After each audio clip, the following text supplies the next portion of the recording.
Hi, welcome to my channel. I am Julie and I am pregnant with my 9th baby. My due date is actually on Sunday. Today's Wednesday and my due date is Sunday. So it's about time to finish getting my birth supplies together and do this video for you. I've had many people ask me to do a video of what supplies I use for having a home birth and a water birth. And so that is finally coming to pass. All of my babies have pretty much been on the due date or late, and I've never had one that came really early, and so it's gotten to the point that I don't really assemble things until the end. I know someday that could not be so good, but anyway, I'm kind of gotten down to being more minimalist when it comes to home birth also because, you know, at first I had so many things and didn't really use a lot of them, and so I just kind of am down to the basics now. I'm also, I have 2 midwives, a team that come, and they actually supply some of the things for me, so that helps a lot. So there's just a few other different things that I added, plus personal things that you'll see in this video. I have had home births with all of my children in different spaces and places. Our very first baby, we lived in a duplex, and so I was really apprehensive about that, but you know, the Lord worked it out, and our landlord who lived above us actually took a trip over to Germany right before I was due, so that was pretty perfect. We had the house to ourselves because I don't know, I just didn't know about that. And then after that we lived, you know, in our own homes that we've owned since then. The last birth, however, was Lydia, and that's when we have moved into our tiny house. And so again, I was a little unsure of how it was going to work because I didn't have a big bedroom of my own. We have the loft upstairs, but you can't even stand up in it. You know, it's just a traditional low loft. And so I knew I couldn't have a baby up there because that was just, you know, ridiculous. And so we worked it out. Actually, quite a few, I'd say probably half of my births, the kids were sleeping at night. I seem to go into labor a lot at night for some reason. And so they just slept right through it and woke up and there was a baby. And others, they went to grandparents' homes, except for, you know, like Bella likes to be here. Elsie was at the last birth, you know, but everybody else kind of went and had a fun time away, just because I know some moms can birth in the chaos of a lot of kids, but I'm just not one of them. I have not, that hasn't been part of what I've wanted. So what we did last time was just kind of push our table over and set up our birth pool right here in our little living room, dining room space, and it worked out just fine. So I'm not exactly sure how things will go this time. I used to try to prepare detailed, like, birth plans of, you know, this person will go here or that person will come or we'll do it like this, but I kind of exhausted myself because there's so many possibilities of day of the week or time of day and those type of things, and I just decided I'm not going to do that anymore. I have plenty of friends and family right around, so we'll just figure it out when the time comes, whenever this baby decides to arrive. Okay, let's get on with it now. This is just the supplies that I have put together, and I hope this helps some of you if you are planning to have a home birth as well. Okay, first of all, because I'm having a water birth, of course I have the pool. Now, our midwives supplied the birth pool this time, which is great. I didn't have to go rent one or anything, so this is the big pool, and it comes with everything that you need for it, including the what do you call this pump thing to get the water out afterwards? There's a name for it. Yeah. Also, for if you're using a birth pool, you need to have a new liner each time. So this is our new liner that you put inside the pool, and then you just throw that away afterwards. I also like to have like black trash bag on hand, just for, you know, if you're not like a placenta saver. I've never done that before or whatever. It's nice to have a trash bag on hand for that. Also, it's good to have like 4 to 6 bath towels. I have old towels, and so, you know, I don't care about them as much. If all your towels are nice and new, I would go just to a thrift store and buy a bunch of towels. Another thing that I like to have on hand is peroxide, because peroxide is a great cleaner. So if something would get blood on it, like your towels, you just dribble some peroxide on and it comes right out. No big deal. Okay, then my midwives, let me show you what they have in their box. So they have these nice kits that they brought over. They also brought over these big Chuck's pads, which with Lydia's birth, we never even opened the package. I just sent it right back with them because I just walked a lot to labor, and then I was in the pool and never really needed those. I may have had like 2 left over that we used after the fact for laying. Now that I'm thinking about it, I probably used those couple and never broke into this big box. So we may end up opening that. We'll see how it goes. Okay, so in their box they have one of these Perry bottles, which are great for you know, putting whatever your midwife needs in it. So oil, a lot of times they'll put oil in them just because it's easy to dispense, or you can use them to make up herbal baths for yourself afterwards. So they have our herbal cleansers. They also have a lot of just practical things. There's sterile gloves in here. This is, I don't even know what this is. Now that I'm looking at it. Things that they need. Self-seal sterilization pouch. Okay, clearly I don't pay that much attention to their part of the job when all this stuff comes, because that is in there. Let's see what else is in here. They have the measuring devices for baby. They have a sterile bulb syringe, which is so nice. I also, I was given this by one of you this time, and so I'm just going to have this on hand because these things are so awesome. If baby would have a lot of, you know, snot, then this cleans them out pretty quick. But there is a sterile bulb syringe from them. Okay, then they have, this is like an iodine sponge and some more gloves. They also have things in here that are really helpful. They have, just in case you would need these kind of things, they like to give you these weeks ahead of time so that you have them here, just in case. Like my friend Kate, she actually went to labor and had the baby before her midwives even got there. So that way she has the supplies she needs because it was quick. So this is a placenta eed or a cease bleeds. So these are herbal remedies that you could have on hand. They're so nice. They even put straws in there. That's one thing that I always have on hand for myself is my water bottle, which is also a straw bottle. We got these from Costco and I just adore it. I use it every day. But you want to have plenty of, you know, that for yourself. Then what else? They've got gauze sponges and all these type of syringe type things that are all in sterile packages, alcohol prep pads, and this is a little bit of like oxytocin and pitocin for one birth. I have needed this one.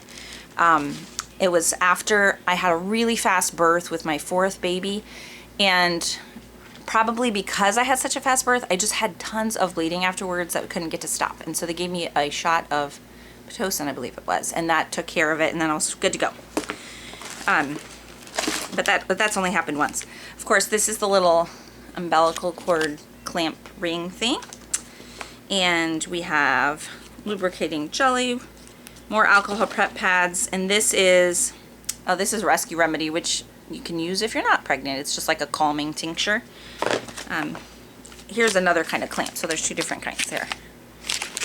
And, okay, that's like the gist of it. Okay, let me set that back in here.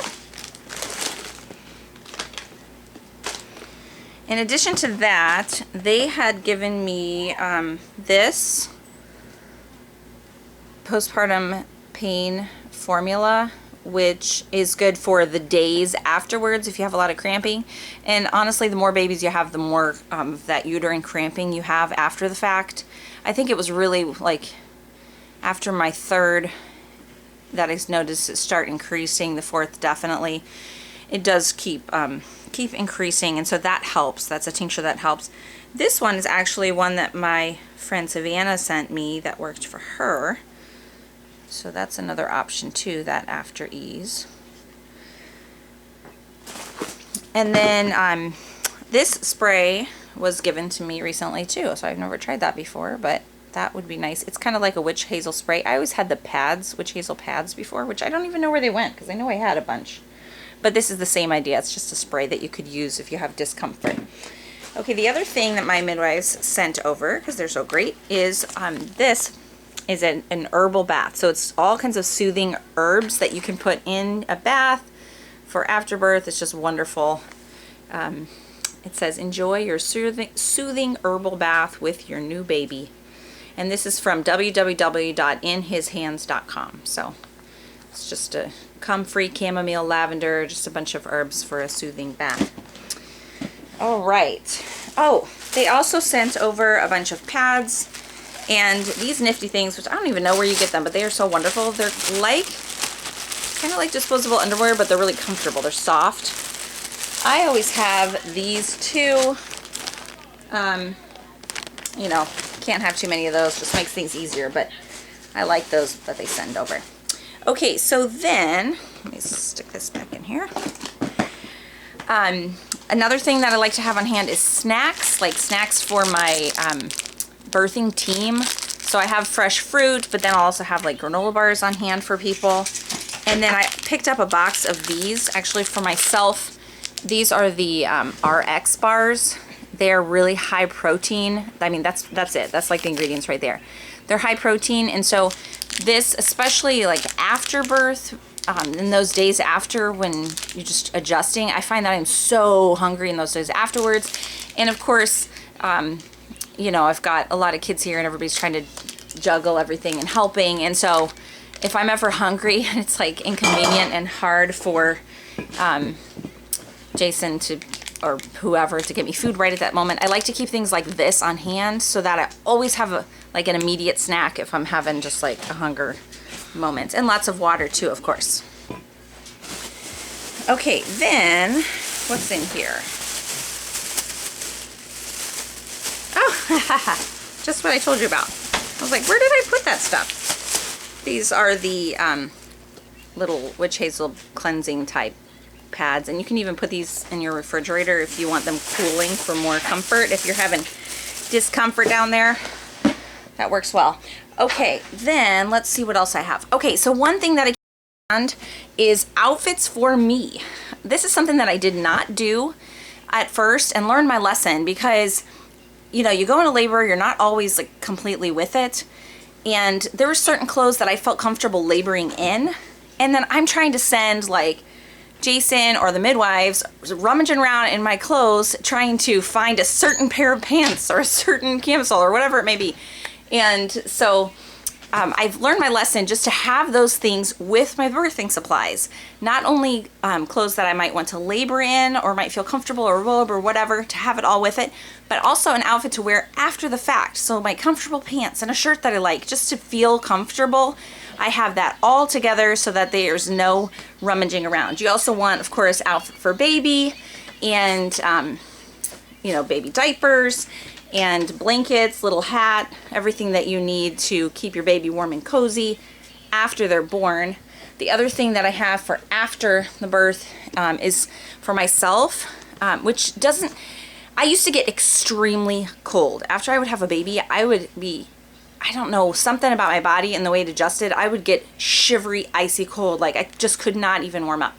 Now this doesn't happen so much since I've had water births, because I think it just regulates my temperature and keeps me fine. But I do like to have plenty of cozy blankets to have on hand after the fact, just in case I would have that again. What else? I've shown you all of that. I think that's, okay, let me check my list here, because I have a list here. Bath towels, blankets. I do plan on, because like I said, of having the baby in this tiny space, my midwives don't really like me to do stairs for like that week afterwards, just, you know, as my body's recovering. And so we have a pull-out couch, and so I plan to just kind of bunk out right down in the living room. So I'll, you know, have sheets and blankets for that. Oh, you need to make sure to have a good hose, garden hose, which we do. We just have our regular hose is a lead-free hose. That's to fill your pool. And then it's so funny. I actually don't know much about all that part, because I don't participate in that at all. Jason and my midwives handle that. So somehow they, I don't know, keep water heated up enough for it. I honestly do not pay attention to that at all. Some people like to have a fish net for the pool in case you'd want to, you know, clean it out. I probably will get one of those. Or a water thermometer. I don't have one, and I don't know how necessary it is, but I may pick one up. Oh, then, I don't know where I set. Okay, so other things you want to have is like in your stash with your outfit or whatever to keep you comfortable. I don't know where I just had it. Oh, here. Things like lip balm, hair ties, things that just might make you less irritable and a little bit more comfortable. Again, my friend Savannah sent me this. I guess it's from Young Living. It's a lavender lip balm, and it's lovely. Okay, so it's just easier to have those things right on hand in your big collection. I just have a big tub I'm putting this all into because it just, you know, reduces the need to go rummaging around. I said my water bottle. I do have a boppy. It's upstairs right now, but those are sometimes nice to lean on. And of course you want to have your camera and your charger if you're wanting to document it at all, or some type of tripod. And the last thing that somebody told me about, and I've never done this before, but I thought it might be interesting, is they used a crock pot to warm up things like baby blankets. You can put them inside of there so everything's warm and snuggly for right after birth. Again, I think especially if you were in the cold winter months, this would be really nice, and something that we already have on hand, so it'd be an easy thing to do. Okay, I think that's the extent. If I'm forgetting anything, go ahead and put it in the comments below so that I can add it to my list, because I think that's everything that I need. Now I just need to go into labor. I just need a baby, right? I will keep you posted. I also have a video coming showing my nursery renovation upstairs, what we've done. We built a shelf and made it really cute, and I'm excited to share that with you. So keep your eye open for that. Make sure that you have that little bell notification on so that you get updates, because we will be keeping you posted as I go into labor, and when baby comes, we're going to share it all with you. So check back for that, and we will see you soon.